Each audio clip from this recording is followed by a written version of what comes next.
made this song. I like Devin. He's a very funny guy. One of my favorite things about Devin is that he does those pocket pussy jokes with two of them just hanging right here.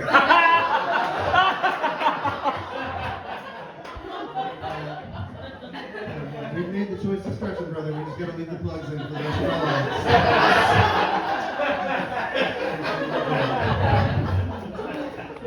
So yeah, my name's Eric. That's actually my middle name. That's what I present to the world. Gets me from point A to B. It's fine. My first name is Timothy. I don't care for that one as much. A bit full in the mouth for my liking. Sounds like you're blowing a priest. For as long as I can remember, I've always been called Eric, right? Parents, extended family, friends, they've always called me Eric. So one time when I was a kid, I asked my mom, hey, you always call me Eric. Why is my first name Timothy? My mom's just very religious, right? She said, oh, Timothy was a hero from the Bible. She said, cool, what did he do? And she got that look on her face that adults get when they're not ready for a question. Said, oh, he was a hero from the Bible.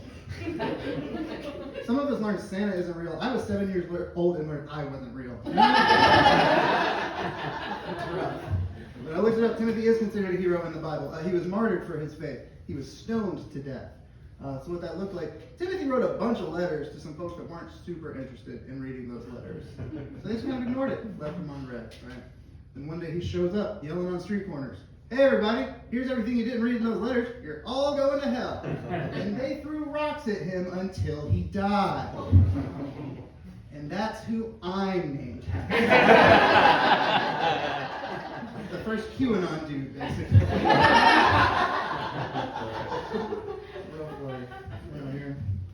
Out here making it work. I live in Louisville now. I was born in Tennessee, rural Tennessee, an unincorporated territory. I don't want to brag.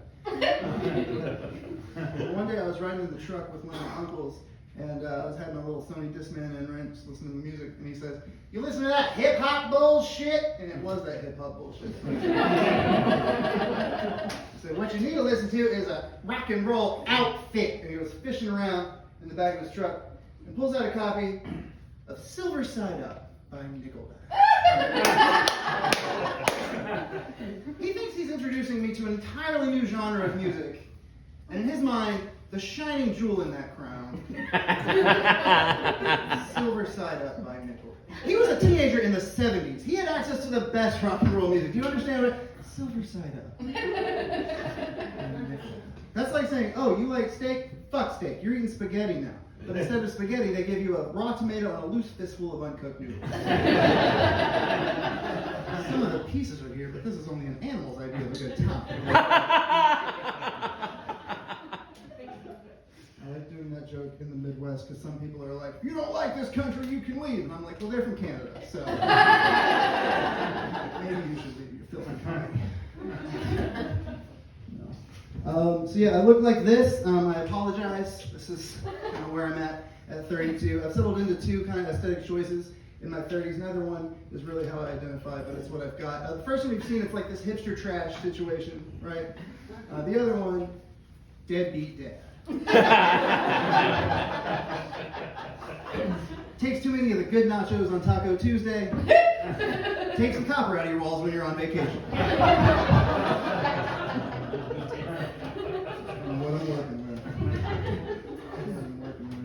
Yeah, man. Growing up, I found out as a strict religious household in the country with uncles that are pretty fast and loose with the pain pills. That is the gateway drug to finger tattoos. That's how you get those. If you didn't know, that's how you get those. So, do you guys think when the guy that does lethal injections gets a good performance review? Did his bosses say well executed?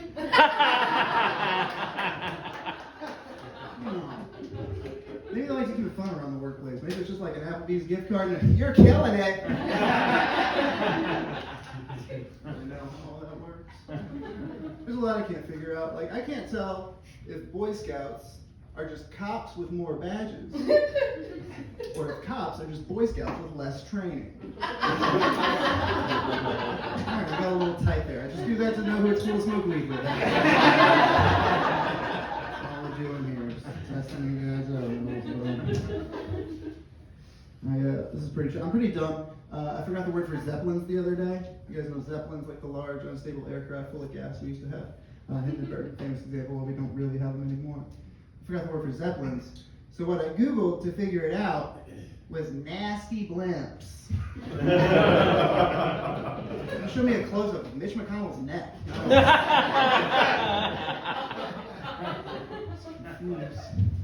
Disrespectful.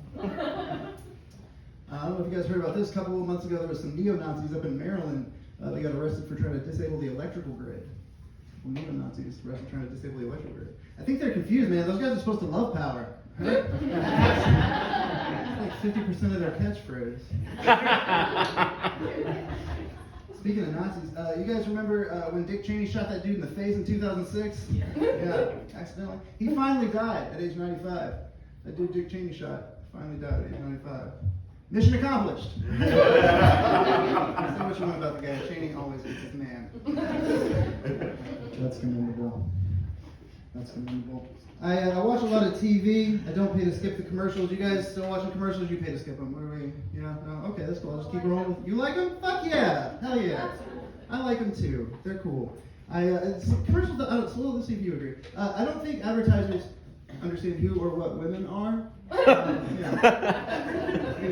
So like in a situation where two dudes are expressing happiness, usually it's like fist bump, high five. But if it's two women in the same situation, they have them bump their hips together. It's like a slow motion. With the blue liquid hitting the maxi pad in the background. I've known a lot of women in my life, and I know that sounds like my best friend's black, but I have known a lot of women in my life. Not once have I ever seen, Sarah, how are you? Get over here. Kotex! I kind of want to start though. Do it, dog. I need like 3 hit bumps right here. Afterwards. Kotex, maxi pad, we're living our truth. We're going to put our shoes in a circle. Okay. Abandon that right there.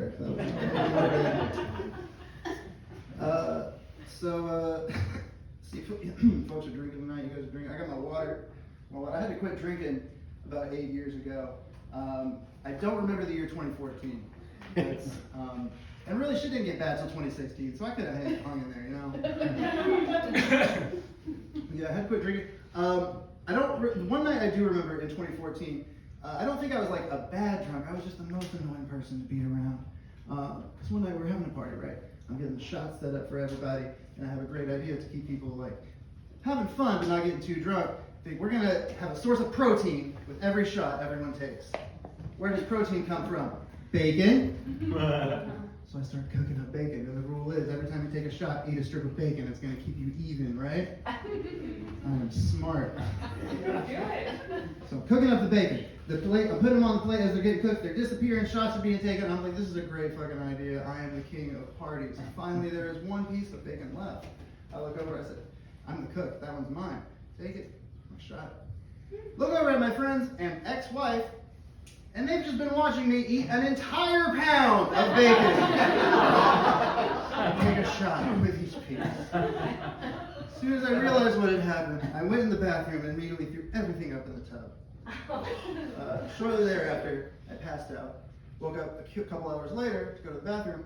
Walked in having forgotten what had happened. And this is where, I was the most obnoxious person. My first reaction was to get on Facebook and say, looks like someone had a partial birth abortion in the bathtub. Yeah, I abbreviated it to aborsh. Hard SH. It sucked. What sucked even worse is that I thought it'd be hilarious to tag my mother-in-law. Make her think her daughter had a massive medical situation in our bathtub. I thought that'd be cute. And maybe you're thinking, damn, Eric, that's a rough rock bottom. That was not rock bottom. That's just the one day in 2014 that I remember. Rock bottom was much stupider. It was a few months later, we were having a watch party for the season 5 premiere of Game of Thrones. Yes, it's been 8 years since season 5 of Game of Thrones. We're all incredibly old. Yeah, that's right. I just want to bum you all out for a second. So we're sitting there, we're taking a drink, everyone's getting ready. So excited, right? Watch party, everyone's favorite show. And that was when I had my moment of realization. I need to make changes. My life is not where I need to be. I need to quickly stop drinking. I don't vocalize any of that. I'm just kind of sitting there. That's all happening internally. And what my friends see is we're watching the show, and all of a sudden I stand up and say, guys, this is unacceptable. I will not be around it any longer, and walk out the door. The next day my friend messaged me and said, dude, you should have stuck around, it got better. Pretty good season. Yeah, drinking water now. So yeah, I have an ex-wife. I am no longer married, and my father is no longer alive. While those things seem unrelated, what connects them is in both cases, it was their choice. Come on. There you go. All right. If I can laugh about it, you have to. I think that's how it works. No, so I'm single. I'm on the dating apps, like every comedian. It's fun. We're in this place in society. We're trying to be a lot more open-minded, accepting, saying things like, all bodies are beautiful. Beauty can be found everywhere. That's cool. I like that. But it gets weird when you're talking to somebody and they say, I think everyone's attractive. I find beauty in every person. I do not judge people for things they cannot control. And then right after that they say, I would never date a Capricorn. I'm attracted to all. Every time I come here and do this joke, there's always a Capricorn right here. What is going on? No, two of them. You're not going to love the rest of this joke. Because, you know, we're like, oh, accepting, yeah, but like you were born in January? I'm sorry. December? 26? Well, I think that makes you astrologically unfuckable. You know, we're working on it though, right? We're working on it. We're getting there. So yeah, I'm on the dating apps. I went on a date with a clown recently. That's true. Went on a date with a clown. Her name was Sprinkles. That was her government name. Her clown name was Melissa. We met on Tinder, spent a lovely evening together. You know, I don't want to kiss and tell, but I choked her, she honked. And those fake flowers are not the only part of the clown that'll squirt. Joking. But I did get a cream pie in my face at the end of the night. So, that was pretty cool. I dated all sorts of wild folks, man. One time I accidentally dated a furry. That's true. You guys know furries? Dress up in the animal costumes and do it. Yeah. One time I accidentally dated a furry. If you're wondering how you accidentally date a furry, fellas, you know sometimes we just kind of swipe right on people we think are hot without reading the bio. Read the bios. Valuable info. But no, man, it was cool. She got me into a different side of myself. You know, she got me watching that furry porn. If you guys ever watch that furry porn, it's pretty cool. No, you gotta get into it. It's good shit. It gets weird though. One time I was on there recently, just scrolling my favorite hits, and I stumbled across a furry snuff film. Yeah, I don't know if you guys are aware of these. For the most part, it's like a furry porn. But then at the end, someone dressed as an exterminator comes in and humanely euthanizes the actors. Usually the part of the joke where rooms tighten up. I get it. But if a horse breaks its leg, the only right thing to do is put it down, right? And no one savors that moment. That's always a very somber. Goodbye, Betsy. You're a beautiful, majestic creature. And then because it takes two people to fill out a horse costume.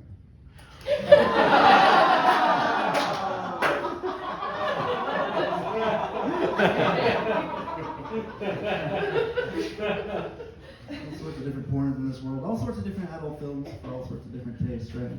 You got MILF porn, if you like older ladies. You got DILF porn, if you like older fellas. MILFs on younger guys and girls. DILFs on younger guys and girls. No MILFs on DILFs. For some of us, the fantasy is that our parents loved each other.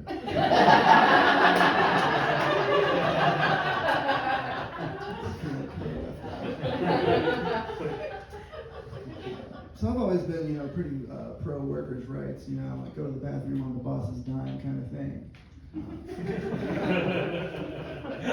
That's how activism works, if you didn't know. But recently I was in my therapy appointment, and my therapist got up halfway through to go to the bathroom. And I became a capitalist real quick. You better be thinking about my daddy issues in there. I am literally not paying for that shit. Got time to squat, we got time for thoughts.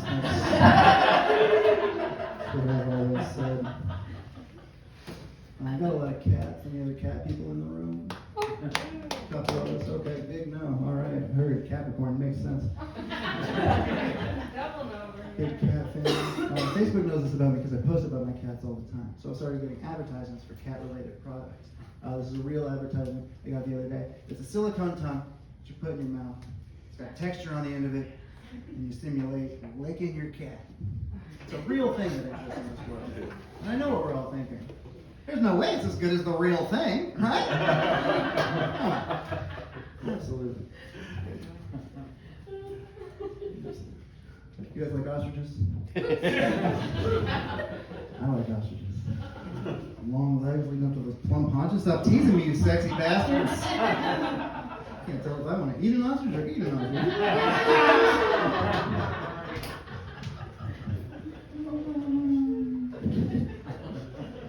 There's a public health crisis in Louisville right now. Our plasma donation center closed.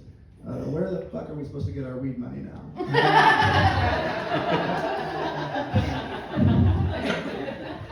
This is an actual crisis. I'll do one more joke updating and get out of here. You guys are a wonderful crowd. Thank you for coming out tonight. So it seems to me, in the year of our Lord 2023, a lot of men still don't know how to interact with breasts during sex. Ladies, it sounds like you're still getting a lot of that. Turn in the radio dial. He's scanning AM and FM, but he's not finding any hits. Fellas, it seems like such a shame to treat a woman's body like a piece of outdated technology.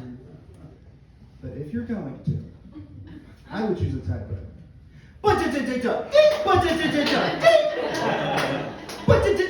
That's the new paragraph. Alright, that's it for me, everybody. Thank you for listening.